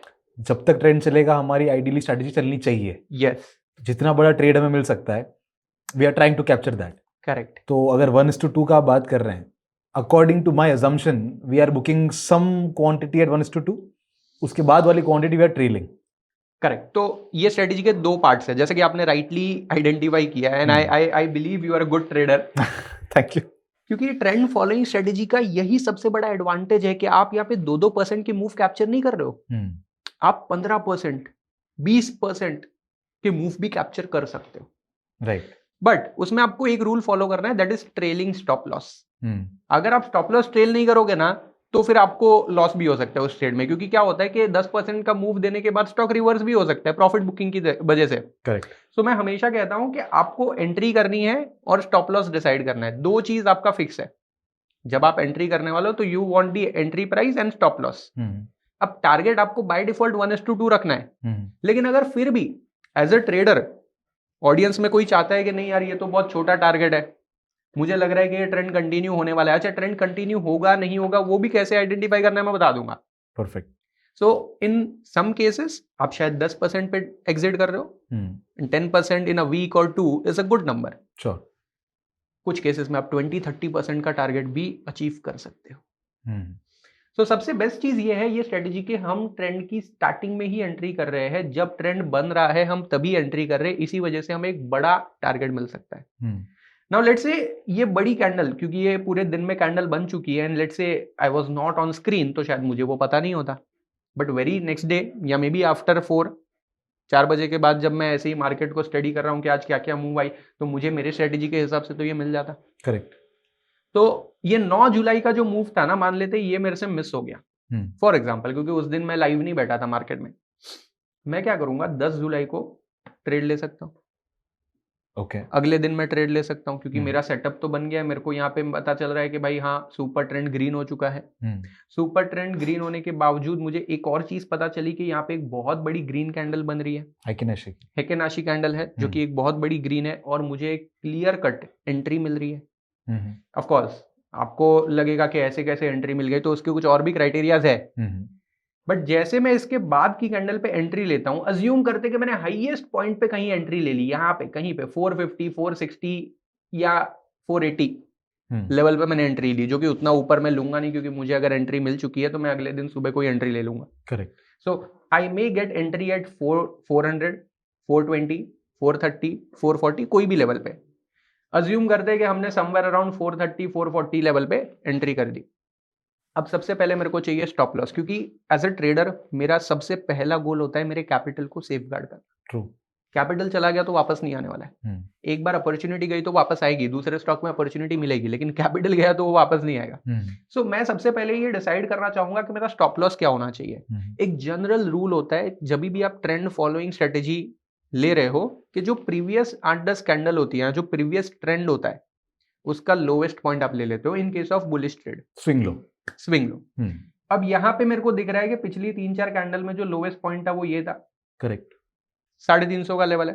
हाँ, उससे पहले तो बहुत होंगे, लेकिन उतना पीछे नहीं जाना है, क्योंकि हम लोग तो ट्रेंड देख रहे हैं। तो 350 को मैं स्टॉप लॉस लगा सकता हूँ, दो it's a very big stop loss, मतलब 450 पे एंट्री करना या 430 पे एंट्री करके 350 को स्टॉप लॉस लगा, इट्स अ वेरी 12% बहुत बड़ा स्टॉप लॉस है। लेकिन अगर मेरे को मूव बड़ा चाहिए तो मेरे को स्टॉप लॉस भी बड़ा लेना पड़ेगा। एज अ ट्रेडर नंबर 1 मेरी स्ट्रेटेजी ये बोलती है कि आपको बड़ा ट्रेड मिलेगा, इसमें आपको ब्रोकरेज और चार्जेस कम पे करने पड़ेंगे गवर्नमेंट को, बिकॉज आपको हर 2% पे ट्रेड नहीं करना है। करेक्ट। आपको एक ही ट्रेड में 10-10, 15-15, 20-20% का टारगेट मिलेगा। ऑल्सो जब हम ये कहते हैं कि ये ट्रेड अगर नहीं चला तो क्या, मैं आपको बता रहा हूं आपको स्टॉप लॉस से पहले ही एग्जिट मिल जाएगा। Okay. And that's the reason कि आपका विनिंग रेट जो है ना वो 70% हो जाता है। मतलब फॉर एग्जांपल कि ये ट्रेड नहीं चला, आपको स्टॉप लॉस तक वेट नहीं करना पड़ेगा, स्टॉप लॉस से पहले ही आपको एग्जिट मिल जाएगा। ओके। सो भले ये स्टॉप लॉस बड़ा है, लेकिन क्योंकि विनिंग रेट ज्यादा है इस स्ट्रेटेजी का, तो ये बड़ा स्टॉप लॉस भी हिट नहीं होने वाला है। इतने चांसेस बहुत कम है कि स्टॉप लॉस हिट हो जाए आपको उससे पहले ही एग्जिट मिल जाएगा। भले आपका 20% का टारगेट नहीं बना, 10 पे, 8 पे, 4 पे आपको एग्जिट मिल जाएगी। ओके। सो लोग सोचते हैं कि इतना बड़ा स्टॉप लॉस तो बहुत रिस्की चीज है as a trader, of course everyone will say, but due to high winning rate and due to another exit which we can get before the target, before the stop loss, तो हमारा loss नहीं होगा। अब जैसे मैं यहाँ पे entry लेता हूँ 420, 430 पे, जहां पे भी मैंने एंट्री ले ली, स्टॉप लॉस कैलकुलेट कर लिया कि भाई ये स्टॉप लॉस लेट से 80 पॉइंट्स का स्टॉप लॉस है, तो मेरे को कम से कम मेरे को 160 पॉइंट का टारगेट तो चाहिए। ट्रू। मिल रहा है तो ठीक है, उससे पहले भी एग्जिट मिल सकती है। हो सकता है कि चार्ट हमें बता देगा कि भाई गेम ओवर हो गया है, रैली जितनी आनी थी वो आ चुकी है, it is safe you exit at 100 point, हम एग्जिट कर लेंगे। Okay. It is safe to exit at 60 point, हम एग्जिट कर लेंगे। स्टॉप लॉस तो हिट नहीं हो रहा है ना, करेक्ट। 2%, 4%, 10% कुछ बना के ही निकल रहा है ना, but most of the cases में अपना टारगेट हिट हो जाता है। ओके। सो मैं मान लेता हूं मैं यहाँ पे एंट्री ले रहा हूँ, जस्ट अज्यूम कर लेते कि मैंने यहाँ पे कहीं पे एक लॉन्ग पोजीशन बनाई है on this candle on 10th of July for example, मैंने 430 पे, मैं थोड़ा सा हाई प्राइस ले लेता हूँ फॉर अ कंसिडरेशन कि मैंने 430 पे एंट्री ली है, लॉन्ग पोजीशन बना रहा हूँ, मैंने एक बड़ा स्टॉप लॉस लिया है क्योंकि ये स्टॉक में मूवमेंट बड़ा है, हर स्टॉक में आपको 10-10, 12-12% का स्टॉप लॉस लेने की शायद जरूरत ना पड़े, है ना। सो मैंने यहाँ पे स्टॉप लॉस लगा दिया, 80 पॉइंट का स्टॉप लॉस है। अब मुझे 80 पॉइंट के स्टॉप लॉस के सामने 160 पॉइंट का टारगेट चाहिए, correct. I want at least 160 point का टारगेट, ये देखो मेरा 160 पॉइंट का टारगेट मैंने लगा दिया। इफ यू विल सी 23 जुलाई को, 22 जुलाई 23 जुलाई को ही टारगेट हिट हो गया, करेक्ट। और ये ऑलमोस्ट 37% का ट्रेड है। अब ना तो इसमें मुझे ट्रम्प की ट्वीट बीच में प्रॉब्लम कर रही है, ना ही मुझे कोई जियोपॉलिटिकल न्यूज से ज्यादा फर्क पड़ रहा है, और ना ही निफ्टी के या कोई भी बड़े इंडेक्स के 1-2% से कोई मूव के कोई फर्क पड़ रहा है। सो स्विंग ट्रेडिंग की ये जो स्ट्रेटेजी है, जो आपका कंसर्न था, दैट वाज राइट कंसर्न कि यार इतने न्यूज है मार्केट में, ये सब चल रहा है, वॉर की सिचुएशन आ रही है, कभी कुछ हो रहा है, कभी कुछ हो रहा है, कभी भी ट्वीट आ जाता है, मार्केट दूसरे दिन गैप अप या गैप डाउन हो जाता है, तो क्या ऐसे में भी ये स्ट्रेटेजी काम करेगी? रिजल्ट आपके सामने। बट सर ये चार्ट हमने ऑलरेडी देखा हुआ है, ये बना हुआ चार्ट है, राइट? आपने समहाउ ये स्टॉक निकाला out of 5000 stocks in stock market, 500 जो लिक्विड स्टॉक्स भी हमारे पास, उसमें से ये सेटअप रोज कम से कम 10, 15, 20 स्टॉक्स के अंदर बनता होगा। तो आपने पिन पॉइंट करके यही स्टॉक कैसे सेलेक्ट किया? आप जो इंस्टीट्यूशंस की बात कर रहे थे और फंडामेंटल चेंजेस की बात कर रहे थे, वो कहाँ और कैसे आया इसके अंदर? अग्री, स्टॉक सिलेक्शन ना एक प्रोसेस है। ओके। लोगों को ये लगता है कि हम कोई भी स्टॉक में ट्रेड लेना चाहे तो हम ले सकते हैं, दैट इज रॉन्ग। ऐसे नहीं होता है। आपको अलग अलग स्ट्रेटेजी के लिए अलग अलग स्टॉक फिल्ट्रेशन का क्राइटेरिया फॉलो करना पड़ता है। ओके।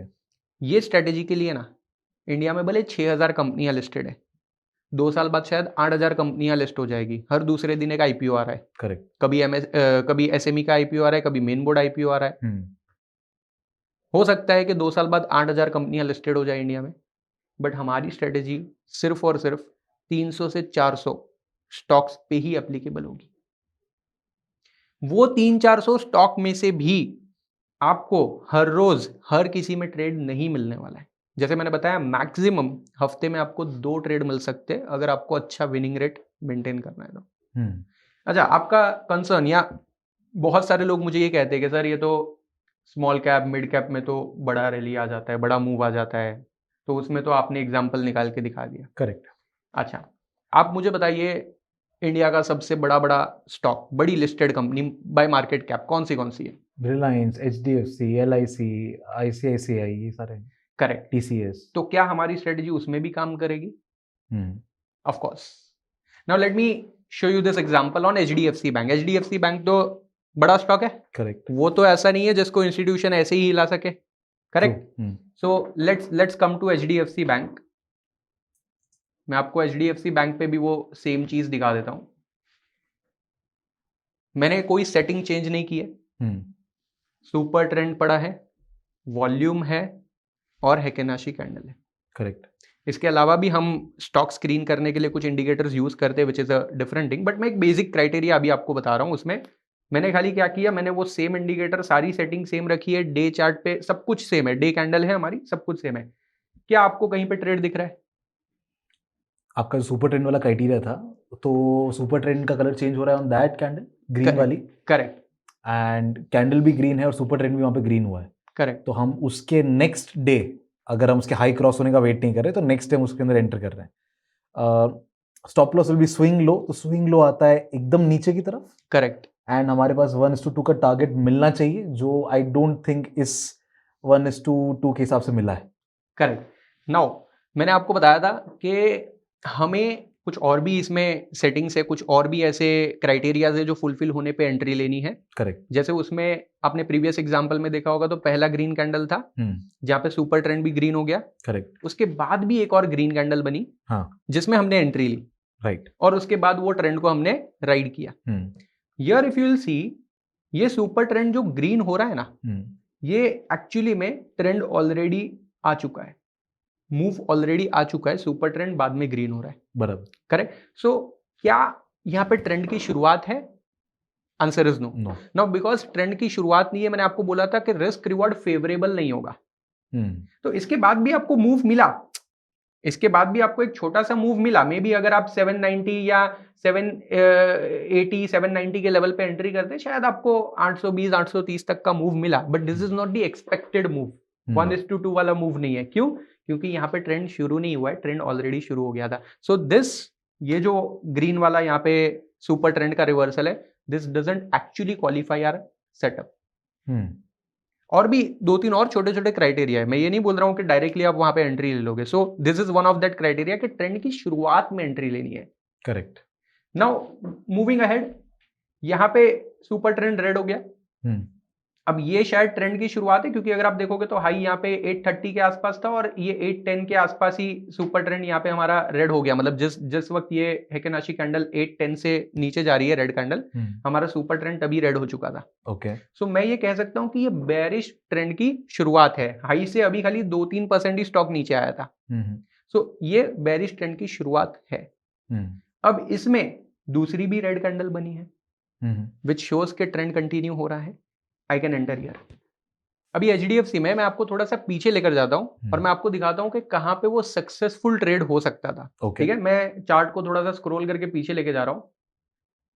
ये देखिए, यहां पे आपको दिख रहा होगा कि सुपर ट्रेंड चेंज हो रहा है, देयर इज अ रिवर्सल। ये कैंडल पे सुपर ट्रेंड रेड हो गया है। Correct. After this definitely I can take a trade, but ये एक बेरिश ट्रेड होगा क्योंकि रेड कैंडल से ऑफ कोर्स, और सुपर ट्रेंड ऑलरेडी हमें बता रहा है कि भाई मार्केट गिरने वाला है, तो हम बेरिश ट्रेड लेंगे। लेट्स से मैं यहाँ पे शॉर्ट करता हूँ, फॉर एग्जांपल मैं यहाँ पे एक शॉर्ट पोजीशन बना रहा हूँ समवेयर अराउंड लेट्स से 955 के लेवल पे। करेक्ट। अब रिस्क रिवॉर्ड ऑफ कोर्स हमें स्विंग हाई लेना पड़ेगा। ये 5% का ऑलमोस्ट मेरे को स्टॉप लॉस बन रहा है। बराबर। नाउ बिकॉज ये लार्ज कैप स्टॉक है तो उतना बड़ा मूव आपको इमीडिएटली नहीं मिलेगा। मतलब यू विल नॉट एक्सपेक्ट कि इसमें मेरे को 15-20% का मूव मिले, because it's a large cap stock, जो कि मिड कैप में जनरली हमें मिल जाता है। बट हाँ, यहाँ पे हम 10% का टारगेट रखते हैं, और अगर मैं आपको बता रहा था कि अगर हमारा टारगेट नहीं भी अचीव होगा तो हमें उससे पहले एग्जिट मिल जाएगा। करेक्ट। सो अज्यूमिंग मैंने 10% का टारगेट रख दिया, टारगेट इज समवेयर अराउंड यहाँ पे लोअर लेवल पे 860 के आसपास मेरे को टारगेट है। अगर मैं आगे लेके जा रहा हूं, प्राइस गिर रहा है, बट अभी तक मेरा टारगेट अचीव नहीं हुआ है। Now here you will see कि जो हमारी हेकेनाशी कैंडल रेड बन रही थी ना, वो अब ग्रीन हो रही है। हमारी स्ट्रेटेजी का एक एग्जिट रूल ये भी है कि जब आपको back to back 2 opposite Heikin Ashi candles मिल जाती है ना, you exit the trade. Okay. And most of the time वो प्रॉफिटेबल एग्जिट होगा। Correct. So here as you see, पहला ग्रीन कैंडल बना, मैं वेट कर रहा था कि शायद ये हो सकता है। दूसरा भी ग्रीन कैंडल बना, तो यहाँ पे मैं एग्जिट ले लूंगा, अज्यूमिंग कि मैं हाईएस्ट पॉइंट पे भी एग्जिट ले रहा हूँ समवेयर अराउंड 940 के लेवल पे। स्टिल मेरे को 15 पॉइंट का तो ट्रेड मिला।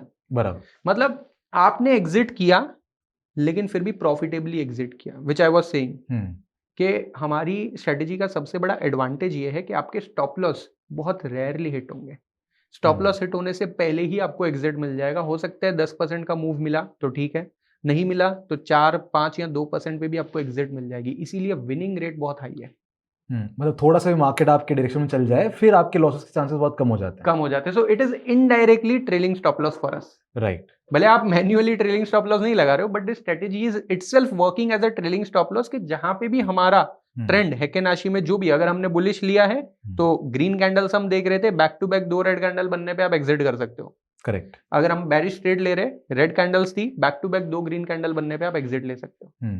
एंट्री के क्राइटेरिया क्लियर है, एग्जिट के क्राइटेरिया क्लियर है, बट मेरा अभी भी एक क्वेश्चन है कि आपका जो फंडामेंटल वाला पार्ट था कि मुझे ये 200 स्टॉक्स में से 2 ही ट्रेड मिलेंगे, 3 ही ट्रेड मिलेंगे हफ्ते के अंदर, वो कहाँ से क्लियर हो रहा है? देखो, अभी वैसे अगर आप मुझे पूछोगे तो ये एक बहुत बड़ा कॉन्सेप्ट है, मतलब स्टॉक सिलेक्शन जैसे मैंने आपको पहले ही बताया कि वो ऐसे अक्कड़ बक्कड़ करके नहीं निकाल सकते। Stock selection is also process, और हमें 300-400 जो हमारे स्टॉक्स है, जो हमारे ये क्राइटेरिया को फुलफिल करते हैं, उसमें से हर हफ्ते ऐसे 2-3 एंट्री अपने को मिल सकती है। लेकिन अभी इस पॉडकास्ट में मैं सच में नहीं कवर कर पाऊंगा, बिकॉज वो फिर 2-2 घंटे का पॉडकास्ट हो जाएगा, तो बहुत ज्यादा हो जाएगा ऑडियंस के लिए भी। लेकिन इसके ऊपर ना हमने एक पूरा कोर्स बनाया है, अपसर्च के साथ मिलकर ही बनाया है, जिसके अंदर ये पूरी strategy, entry, exit, stop loss, trailing stop loss, कैसे बड़े मूव कैप्चर करने 25-30% वाले, एंड मोस्ट इंपॉर्टेंटली वो वाले स्टॉक कैसे आइडेंटिफाई करने हैं जिसमें इतनी बड़ी रैली आ सकती है। और पूरा बैक टेस्टिंग डेटा भी शेयर किया हुआ है मैंने, बहुत सारे एग्जांपल्स, एक दो नहीं, मैंने उसमें करीब करीब 15 से 20 ऐसे एग्जांपल पूरे सेटअप शेयर किए हुए हैं।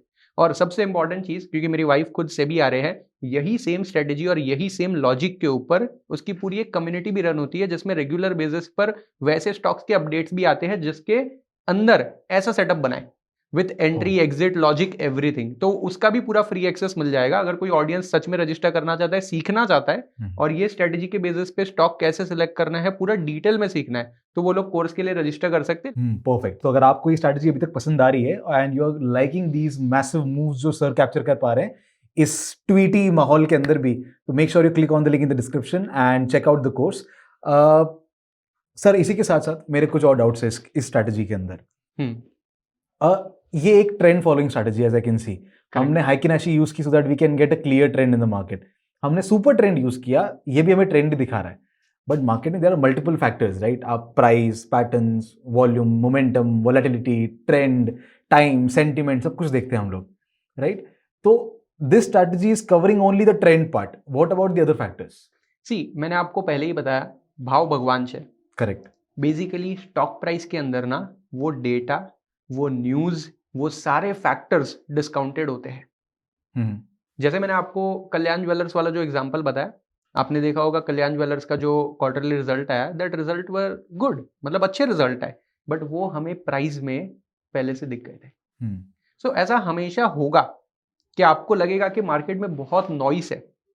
अच्छा, इसके अलावा आप कहोगे कि आपके पास ऑलरेडी कोई और स्ट्रेटेजी होगी, आपने कोई और 2-3 स्ट्रेटेजी भी सीखी होगी, अलग अलग ट्रेडर्स अलग अलग स्ट्रेटेजी फॉलो करते हैं। तो मैं ये नहीं कह रहा हूं कि कोई स्ट्रेटेजी बुरी है या कोई अच्छी है, इट्स अप टू यू कि आपका माइंडसेट कौन सी स्ट्रेटेजी के लिए ज्यादा प्रिपेयर्ड है, कौन सी स्ट्रेटेजी आपको ज्यादा इजीली समझ आ रही है, और कौन सी स्ट्रेटेजी में आपको अच्छा विनिंग रेट और अच्छा प्रॉफिट बन रहा है। एट दी एंड हम सबको पैसा कमाना है। तो ऐसे बहुत सारे न्यूज मार्केट में आती है, स्टॉक में ऐसी बहुत मूवमेंट आती है, प्राइस एक्शन होता है, बहुत कुछ होता है, लेकिन डायरेक्टली कहो या इनडायरेक्टली कहो ना, ये सारी चीजें स्टॉक के प्राइस में ऑलरेडी डिस्काउंटेड होती है।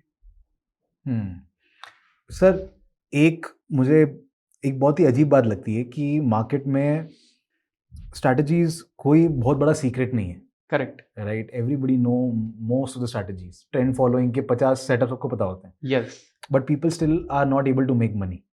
It is also simple trend following strategy. तो इस स्ट्रैटेजी का वो एज कहाँ है जो इस स्ट्रैटेजी को सक्सेसफुल बना रहा है, इस स्ट्रैटेजी को आपके लिए सक्सेसफुल बना रहा है? What is that edge? चलो मैं आपको पहले तो एक और एग्जांपल दिखाता हूँ। श्योर। जो मैंने आपको बताया ना कि भाव भगवान है, जो लोग बोलते हैं और सुनते हैं, उसका एप्लीकेशन कहाँ है? ओके। तो एक तो मैंने आपको एग्जांपल दिखाया, मैं आपको एक और एग्जांपल दिखाता हूं और फिर मैं आपको वो एज दिखाता हूं कि क्यों ये स्ट्रेटेजी हमारे लिए अच्छा परफॉर्म कर रही है, हमारे लिए अच्छा वर्क कर रही है।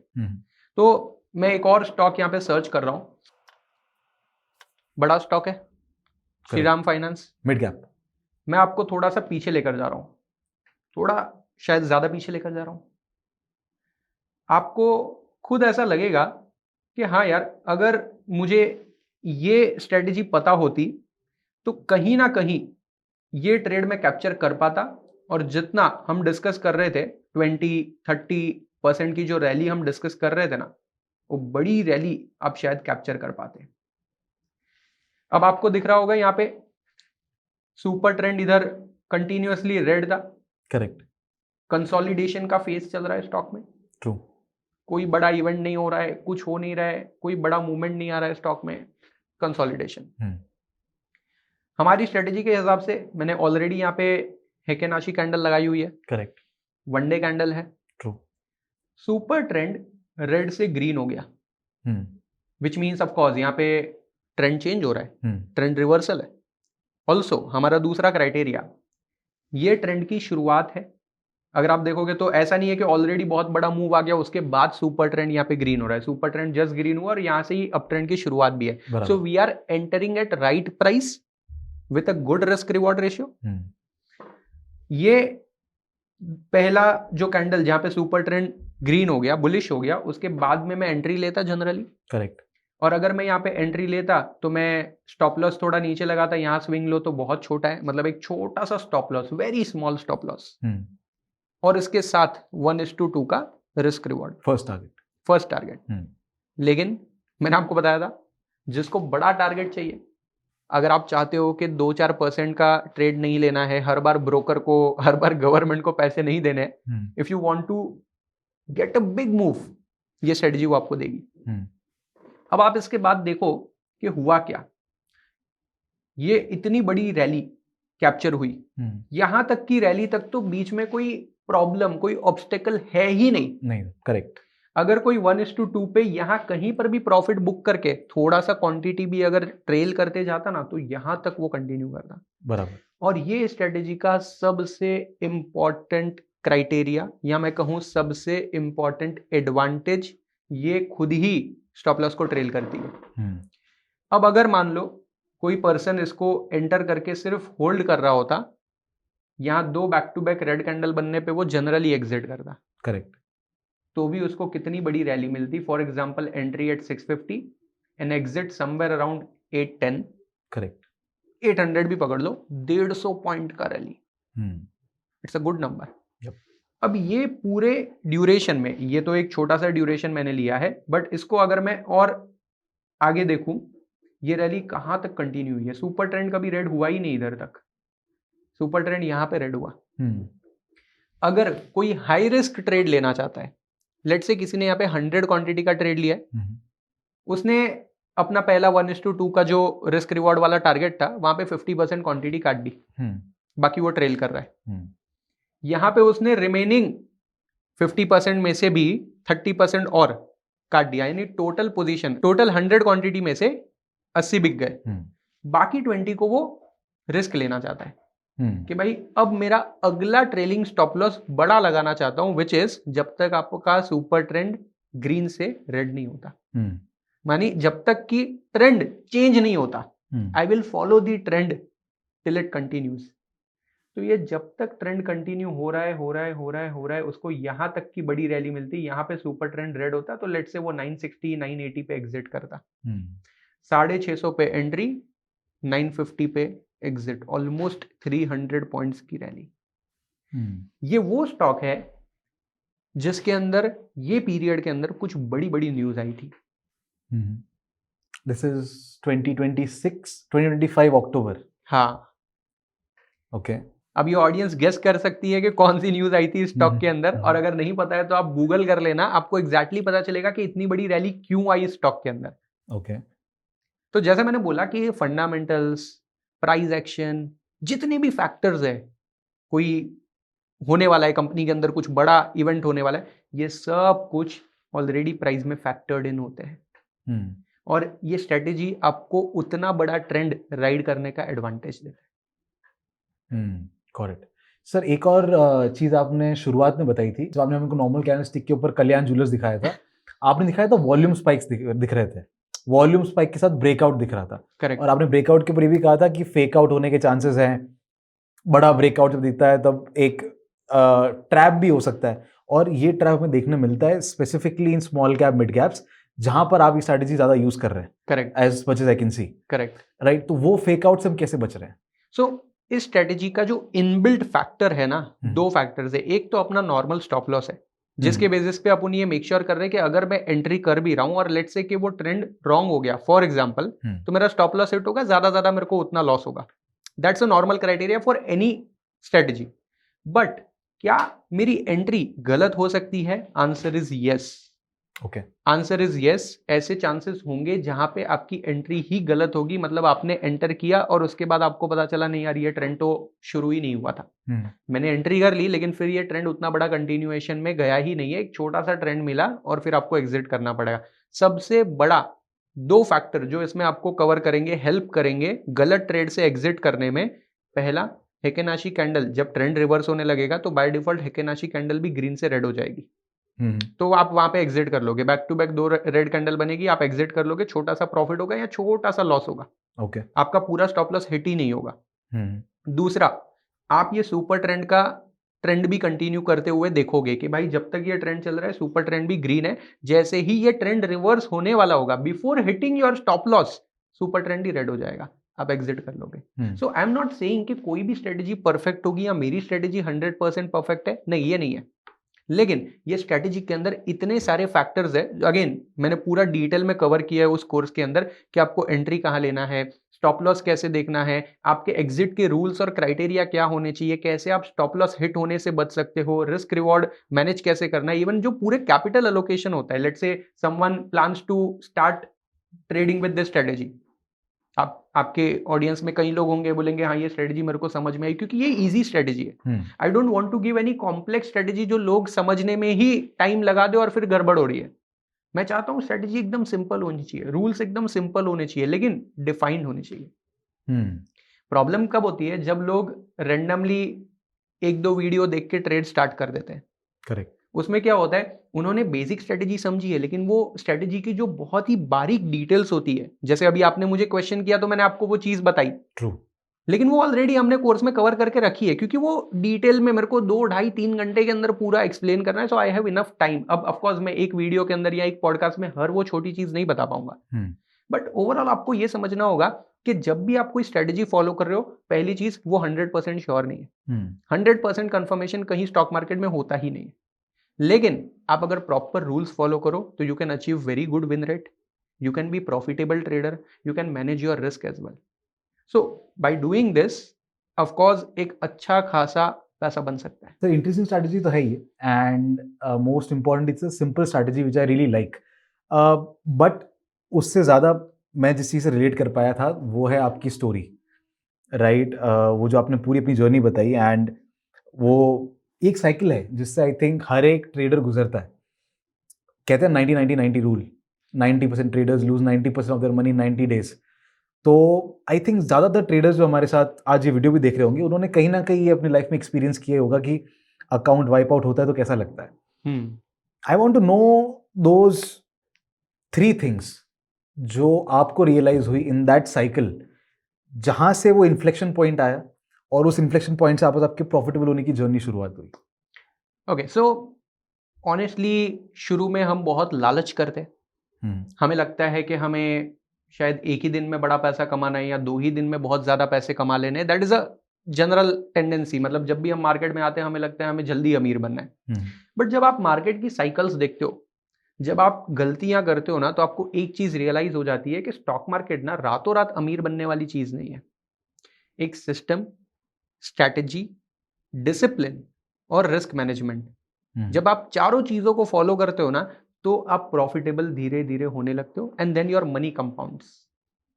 अगर आज कोई ट्रेडर है 1 लाख रुपए से ये स्ट्रेटेजी डिप्लॉय कर रहा है, तो उसको क्या क्या ध्यान में रखना है? उसको पहले तो ध्यान में रखना है कि ये स्ट्रेटेजी, रूल्स, सिस्टम मैं डिटेल में सीखूं ताकि इनकम्प्लीट ना रह जाए। जैसे आपके दिमाग में और 2-4 डाउट्स हो सकते हैं, तो वैसे डाउट्स उनके दिमाग में अगर रह गए और फिर भी उन्होंने ट्रेडिंग स्टार्ट कर दिया तो फिर मिस्टेक हो सकती है। करेक्ट। दूसरी चीज सबसे इंपॉर्टेंट, जो मैंने कोर्स में भी पूरा कवर किया है, मैं ऑडियंस को बता देता हूं, कैपिटल प्रोटेक्शन कैसे करना है। मैंने आपको पहले भी बताया कि एट अ टाइम 6 से 8 ट्रेड, उससे ज्यादा आपके अकाउंट में चलने ही नहीं चाहिए। अब कैपिटल एलोकेशन कैसे करें? So as a trader, as an investor, let's say I have 1 crore rupees of capital. For example मेरे पास 1 करोड़ रुपए का कैपिटल है। क्या मैं पूरे 1 करोड़ रुपए से ट्रेड करूंगा? Answer is no. जो बड़े ट्रेडर या बड़े इन्वेस्टर होते हैं वो अपने पूरे कैपिटल का हार्डली 4 से 5% मैक्सिमम ट्रेडिंग के लिए एलोकेट करते हैं। लेट्स से मेरे पास 1 करोड़ का कैपिटल था, मैंने उसमें से 5 लाख रुपए ट्रेडिंग के लिए एलोकेट किए। दैट इज अ एकदम हाईएस्ट, उससे ज्यादा तो मैं नहीं करना चाहूंगा। अब ये 5 लाख रुपए को एक स्टॉक में लगाना है? बिल्कुल नहीं। ये 5 लाख रुपए को आपको डिवाइड करना पड़ेगा कि अगर मेरे को 10, 12 या 15 अपॉर्चुनिटीज भी मिल जाए ना, तो मैं यही पैसों से ट्रेड कर सकूं, बिकॉज कैपिटल तो लिमिटेड है ना। ऐसा तो नहीं है कि भाई आपके पास और पैसे आते रहने वाले हैं, नहीं। तो आपको क्या करना है, वो 5 लाख रुपए को 20 हिस्सों में डिवाइड कर दो। 5 लाख डिवाइड बाय 20। सो मेरे हिसाब से मैं जब ट्रेड करूंगा, मेरे पास जब 5 लाख रुपए का कैपिटल होगा, एक स्टॉक में जब मैं स्विंग ट्रेड ले रहा हूँ, मैक्सिमम मैं 25,000 रुपए से ही ट्रेड लूंगा, इररिस्पेक्टिव मुझे कितना भी कॉन्फिडेंस क्यों ना हो, इररिस्पेक्टिव मुझे लगे अरे यार यहाँ पे तो बहुत बड़ी रैली आ सकती है, still I will not go beyond 25,000। Reason, आज आपको लग रहा है कि यही अपॉर्चुनिटी है, 2 दिन बाद आपको इससे भी बेटर अपॉर्चुनिटी मिल सकती है। Correct. So you should have that capital. तो जब मैंने एक ट्रेड लिया, मैंने 25,000 रुपए उसमें ब्लॉक किए, दूसरे ट्रेड लिया उसमें भी 25,000, तीसरा ट्रेड लिया उसमें भी 25,000। अब लोग सोच रहे ये क्या है, तो 25,000 डूब जाएंगे, नहीं डूबेंगे। नंबर 1 हमारा स्टॉप लॉस। हमारे ट्रेड का मैक्सिमम 5 से 10% ही हमारा स्टॉप लॉस होगा, जो भी हमने स्ट्रेटेजी देखी उससे बड़ा स्टॉप लॉस तो हो नहीं सकता। सो इवन दो 25,000 वाला ट्रेड रॉन्ग भी चला जाता है, मैक्सिमम स्टॉप लॉस 10% होगा, तो मेरा ज्यादा से ज्यादा लॉस कितना होगा, 2,500 ही होगा। Correct. In worst case scenario जब स्टॉप लॉस हिट होगा, बिकॉज ये स्ट्रेटेजी में आपके स्टॉप लॉस कम हिट होते हैं, आपको एग्जिट पहले ही मिल जाती है। दूसरे ट्रेड में भी वही मैंने 25,000 का कैपिटल लगाया था, मान लेते वहां पे टारगेट अचीव हो गया, मेरे को 20% मिल गया, आई मेड 5,000 रुपीज। सो इस तरीके से जब आप मल्टीपल स्टॉक्स में अपने ट्रेड्स को डिवाइड करोगे, number 1 you will get a benefit of diversification, number 2 आपका रिस्क मैनेज हो जाएगा, नंबर 3 नेट प्रॉफिटेबिलिटी अचीव हो पाएगी slowly but steadily. Yes, so that is very important. और इसके अंदर और भी चीज है, क्योंकि ये ट्रेंड फॉलोइंग स्ट्रेटेजी है, इंडस्ट्री और सेक्टर वाइज ट्रेंड सिमिलर चलते हैं। करेक्ट। फॉर एग्जाम्पल आज अगर आईटी सेक्टर में बुलिश ट्रेंड स्टार्ट हो गया फॉर एग्जाम्पल, तो almost Infosys, TCS, HCL tech सारे बुलिश ही चलेंगे। अब मान लो मुझे तीनों स्टॉक में अपॉर्चुनिटी दिख रही है, क्योंकि तीनों में ट्रेंड रिवर्सल आया होगा, क्या मेरे को तीनों में ट्रेड लेना चाहिए? Answer is no. ओके। मेरे को टोटल कैपिटल का मैक्सिमम 20% हिस्सा ही सेम सेक्टर में अलोकेट करना चाहिए। एक दिन प्रॉफिट नहीं कमाना है, हमें साल भर प्रॉफिटेबल रहना है। करेक्ट। सो अगर मैं इसको समअप करूं तो सबसे पहला तो है नो ग्रीड, दूसरा है डाइवर्सिफिकेशन और तीसरा है risk management. Correct. Got it. एक और चीज सर, ये क्वेश्चन बहुत लोग पूछते हैं, हमें कमेंट्स के अंदर भी सवाल आएंगे कि are we going to use the strategy और can we use the strategy in index, उसके अंदर हम एफएनओ के अंदर ट्रेड कर सकते हैं, या फिर ये आपने स्विंग ट्रेडिंग स्ट्रैटेजी सिखाई है, बहुत लोगों को इतना पेशेंस नहीं भी होता है। What they'll do is they'll reduce the time frame 5 minute 15 minute के ऊपर, and can we do this intraday also? उसका जवाब भी आप ही दे दीजिए। So honestly करने के लिए इंसान कुछ भी कर सकता है ना, लेकिन राइट अप्रोच क्या होगा, आपको डे कैंडल ही यूज करनी चाहिए। ओके। क्योंकि मैंने पहले ही बोला हमें एक्यूरेसी ज्यादा चाहिए, नंबर ऑफ ट्रेड्स कम चाहिए, ताकि हम अननेसेसरी ब्रोकरेज और टैक्सेस और चार्जेस में पैसे ना गवाते जाए। ट्रू। दूसरी चीज, क्या मैं इसको इंट्राडे में यूज कर सकता हूं? I don't think so. There are other strategies जो आप इंट्राडे ट्रेडिंग में यूज कर सकते हो। आपको इंट्राडे ट्रेडिंग में ये वाली स्ट्रेटेजी नहीं करनी चाहिए। This is more suitable for swing trading, क्योंकि यहाँ पे हम ट्रेंड को राइड करना चाहते हैं। अब इंट्राडे में क्या होता है, हर दूसरी मिनट पे हर दूसरी कैंडल अलग होते जा रही है, सो वहां पे आपको एक क्लियर ट्रेंड नहीं मिल पाता है। और तीसरी जो आपने पूछा, क्या इंडेक्स पे, क्या निफ्टी, बैंक निफ्टी, सेंसेक्स में ये सेम स्ट्रेटेजी हम यूज कर सकते हैं? Again answer is no. Okay. क्योंकि इंडेक्स लेवल पे इतने बड़े बड़े मूव, फॉर एग्जांपल आज हम देखते हैं कि एक महीने में कोई स्टॉक 20% चल सकता है, शायद एक दिन में भी चल सकता है, लेकिन क्या निफ्टी चल सकता है? Of course not. करेक्ट। एक दिन में 20% is a very rare case scenario, जो शायद कोविड वगैरह में हुआ था या कोई और ऐसा इवेंट हो जाए तो हो जाए, अदरवाइज नहीं चलता है। आज अगर हम एक एक दो दो महीने के भी इंडेक्स लेवल पे चार्ट्स देखते हैं निफ्टी और सेंसेक्स के, क्योंकि वो ब्रॉडर इंडेक्स है, नहीं आता, उतना बड़ा मूव आता ही नहीं है। सो ये वाली स्ट्रेटेजी इंडेक्स लेवल पे शायद अप्लाई अच्छे से नहीं होगी, और मैं करना भी नहीं चाहूंगा। उसके लिए और बेटर स्ट्रेटेजीज होगी, मैं उनको ट्राई करना चाहूंगा। जब आपका ट्रेडिंग स्टाइल स्विंग ट्रेडिंग का है, पेशेंस के साथ आपको ट्रेड करने हैं, लिमिटेड नंबर ऑफ ट्रेड करने हैं। अगेन आई रिपीट, आपको हर दूसरे दिन ट्रेड नहीं लेना है। आपको यह है कि एक ट्रेड लिया है, अब एक थोड़ा लंबा वेट करना है, हो सकता है वो 2 हफ्ते 4 हफ्ते 6 हफ्ते भी चले ट्रेड, लेकिन पैसा अच्छा बना के दे, तो ये स्ट्रेटेजी आपको अप्लाई करनी है। Got it. I think sir that's all. बड़ा इंटरेस्टिंग था ये पूरी की पूरी। सबसे पहले तो आपकी journey which was super interesting, eight the same time ये पूरी की पूरी जो स्ट्रैटेजी थी which is pretty simple but pretty solid, at least it looks on the paper. Yeah. And of course जो आपके insights थे बीच बीच में, अगर आप लोग नोटिस नहीं कर पा रहे थे, because I was able to understand कुछ कुछ चीज़ें जो आपने सबसे पहले सेक्टर वाइज कैपिटल एलोकेशन की बात की थी. अगर ये सारे इंसाइट्स भी अगर कोई ढंग से सीख जाए, so even if you don't use this strategy, you can actually, profitability की तो मैं बात शायद ना भी कर पाऊँ, बट आप बड़े बड़े लॉसेस से तो आराम से बच सकते हैं. सो हिट द लाइक बटन अगर आपको ये पूरी की पूरी वीडियो अच्छी लगी हो, पूरा डिस्कशन अच्छा लगा हो. At the same time also tell us कि आपको इस पूरे वीडियो में बेस्ट पार्ट कौन सा लगा. अगर ये पूरी स्ट्रैटेजी आपको डिटेल में स्टेप बाय स्टेप प्रोसेस के साथ सीखनी है, अलॉन्ग विथ सर्च टेक्निक कि वो कैसे अपने स्टॉक्स आइडेंटिफाई करते हैं, स्टॉक सिलेक्शन का क्राइटेरिया क्या है, वो सब कुछ सीखना है, आप लिंक चेकआउट कर सकते हैं, डिस्क्रिप्शन के अंदर है. और हम आपसे ऐसे ही अगले इन्फॉर्मेटिव कंटेंट के साथ मिलेंगे. Till then keep learning and keep trading with Upsurge. And thank you so much, sir, for giving us your time. Thanks a lot. Thank you so much for inviting. Yeah.